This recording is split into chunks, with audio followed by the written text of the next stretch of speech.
Hi friends, welcome back to my channel. இன்னைக்கு என்ன video பார்க்க போறோம்னா ரொம்பவே ஈஸி அண்ட் சிம்பிளா ஃப்ரிட்ஜ் மேக்னெட் தான் செய்யலாம். நான் ஃபர்ஸ்ட் என்ன செய்ய போறேன்னா நம்ம எல்லாருக்கும் பிடிச்ச ஐஸ்கிரீம் தான். யார் யாருக்கெல்லாம் ஐஸ்கிரீம் ரொம்ப பிடிக்கும்னு மறக்காம கமெண்ட் பண்ணுங்க. நான் ஃபர்ஸ்ட் என்ன டைப் எடுத்துர்க்கேன்னா கோன் ஷேப்ல எடுத்துர்க்கேன்.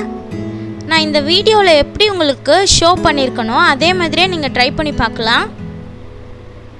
இதுக்கு டாப்பிங்ஸா நான் ஸ்ப்ரிங்கிள்ஸ் ஆட் பண்ணிக்கிறேன். லாஸ்டா மேலே செரி வச்சுக்கிறேன்.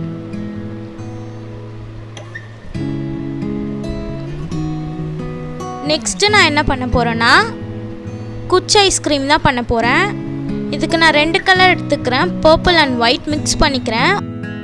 உங்களுக்கு எந்த கலர் பிடிக்குதோ நீங்க அதை வச்சு கூட ட்ரை பண்ணி பார்க்கலாம். இதெல்லாம் நான் ரொம்பவே சிம்பிளாக தான் செஞ்சுருக்கேன். உங்கள் வீட்டில் குட்டீஸ்லாம் இருந்தீங்கன்னா இதை நீங்கள் ட்ரை பண்ணி பார்க்கலாம். லாஸ்ட்டாக மேக்னெட் ப்ளேஸ் பண்ணிவிட்டு க்ளூ வச்சு பேஸ்ட் பண்ணிக்கோங்க. இந்த வீடியோ எப்படி இருக்குன்ட்டு மறக்காமல் கமெண்ட் பண்ணுங்கள். லைக், ஷேர், சப்ஸ்கிரைப் பண்ணிவிட்டு பெல் ஐக்கானை கிளிக் பண்ணிக்கோங்க. தேங்க்ஸ் ஃபார் வாட்சிங்.